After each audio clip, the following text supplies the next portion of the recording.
Conservation Center. How are you guys doing today? Awesome. Well, my name is Ravina, and today, along with my team, we are going to be free flying some of our birds of prey for you guys, so you guys can get a nice close view of these birds, see how absolutely beautiful they are, and also see some of their amazing hunting tactics. Now, the first bird that's going to be coming out for us today is actually going to be flying way back down that backfield for us, and he's actually one of the biggest birds we have here at the Bird of Prey Conservation Center. Now, his name is Albert, and Albert is a Marabou stork. And when Albert does fly out for us, I want you guys to notice his absolutely ginormous wingspan, and here he comes. Now, these guys are one of the largest in the stork family, and they can have wingspans of up to 10.5 feet wide, so absolutely ginormous. And we'll see if he's able to catch right out of the air here. And he missed it, but that's okay, and it goes to show you guys that not all catches are successful in the wild. Now, as Albert is walking along the field for us today, I want you guys to notice some of the key features that this bird has, like that balding head, that sagging double chin, and those skinny white legs. Now, these Marabou storks are scavengers, and they're found in parts of Africa, and oftentimes they'll have their heads deep down inside of decaying carcasses. So it would be no good for these guys to have feathers on top of their head, as that could mean that they'd be carrying rotting meat with them, and that could harm them. Now, we can also something called urohydrosis, which is a super fancy term, and it just means that these birds like to go to the bathroom on themselves. Super gross, I know, but it's also a really awesome adaptation which helps these guys stay nice and cool under the hot African sun. Now, we can also see that sagging double chin, and I think because of these birds were actually voted the world's ugliest bird, which I don't think is very fair. Now, these double chins are used for thermal regulation as well as courtship rituals and dominance displays. Now, we're going to be shrinking things down just a bit with our next bird. Coming out from your left is one of our Harris hawks, Rosa. Now, Rosa's going to be flying behind some of the stands today to get a nice little snack, and while she's up there, I want you guys to notice that beautiful tail of hers.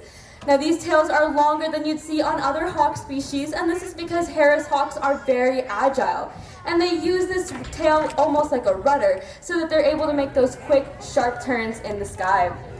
Now, these birds are found in the southern part of the United States, and they actually have specialized scaling on the bottom of their feet, which helps protect them from perching on cacti, as well as some of their more dangerous prey, like snakes or scorpions. And we'll see if she can make a catch in the air here. And she's got it.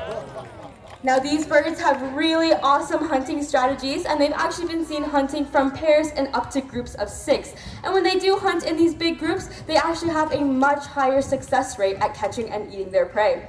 Now, what they've been seen to do is a couple birds will fly down and scare some of their prey out from maybe under a burrow or from behind a tree, and then the rest of them will all swoop down and they'll be able to catch their meal and enjoy it that way. And scientists describe this almost like a game of leapfrog.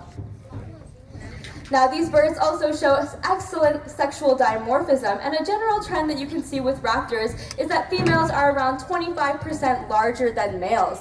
Now, this is so that female raptors are able to better incubate and protect their babies, but also so that each parent can bring different types of food to their kid.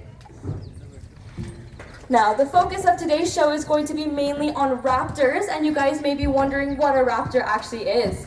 Now, our raptor is a special subclass of bird of prey, and these guys are characterized by their sharp talons, their sharp beaks, and their super strong feet with which they hunt with.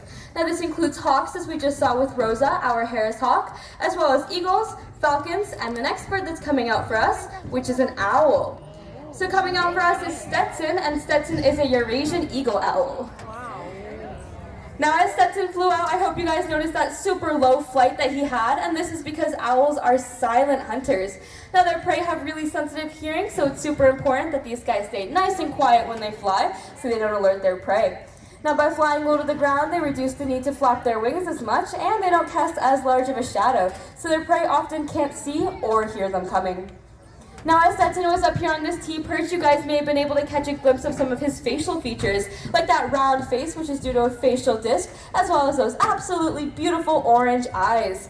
Now, these eyes are a great indication that this species of owl is not nocturnal, but is instead crepuscular, which means that they hunt at the dawn and dusk portions of the day.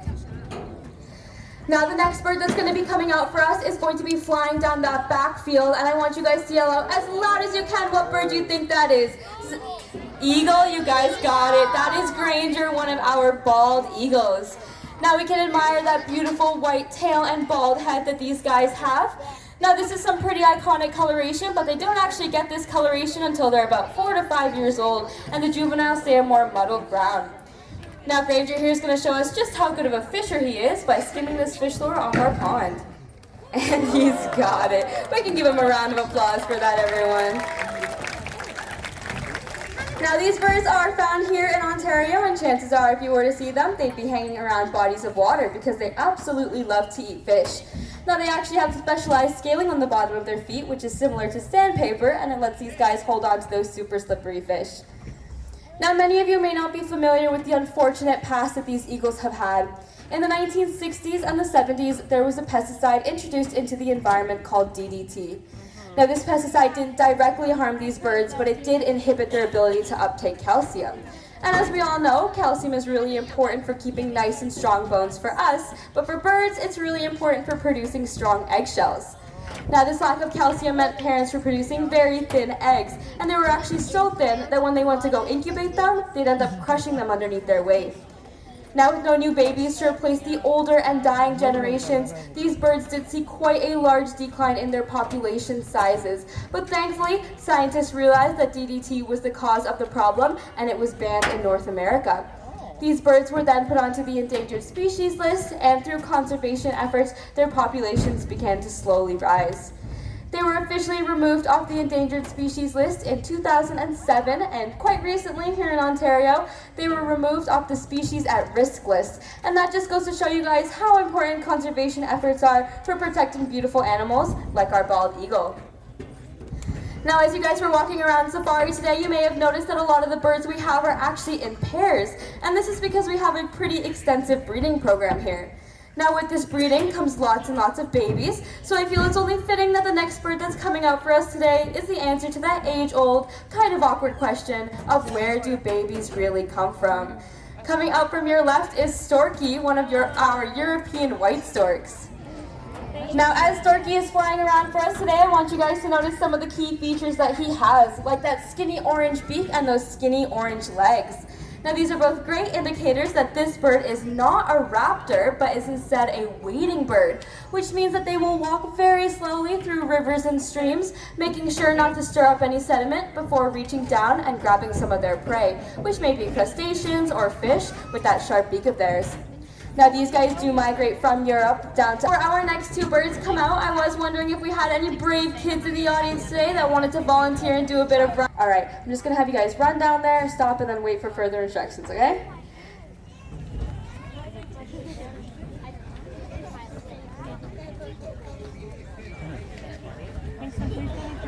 Alright, well as you guys may have guessed, we're going to be doing a bit of a race here today, which may seem a little bit silly, but coming out from your left is our pair of black vultures, Donovan and Dyson.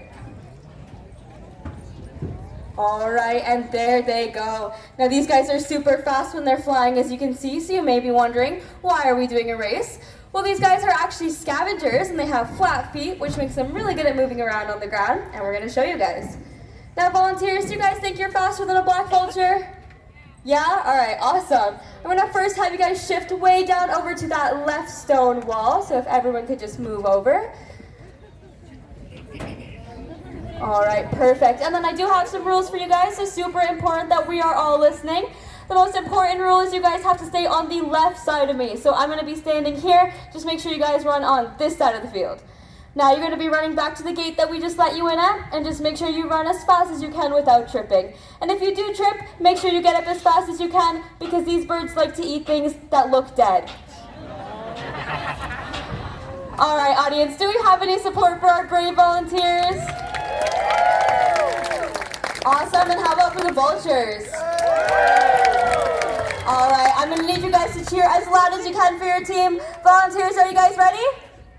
Alright, in 3, 2, 1, go! Well, it looks like we got some pretty speedy volunteers over here. The vultures are cheating a bit. They're using their wings, But they didn't stand a chance against our volunteers. They definitely won that, and let's give them a huge round of applause, everyone.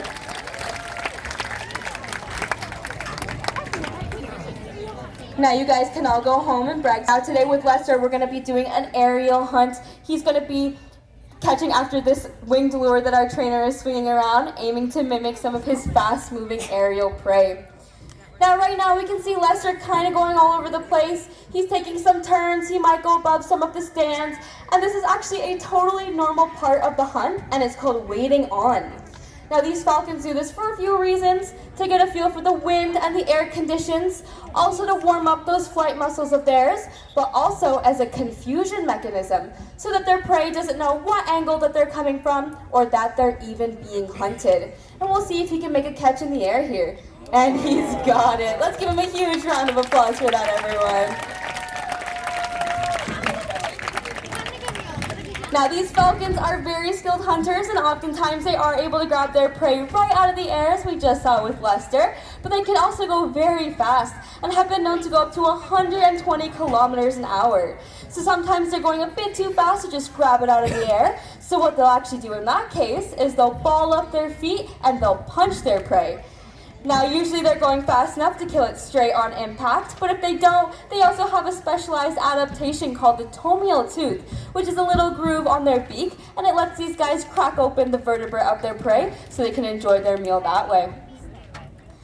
Now here at African Lion Safari, we do take part in several conservation projects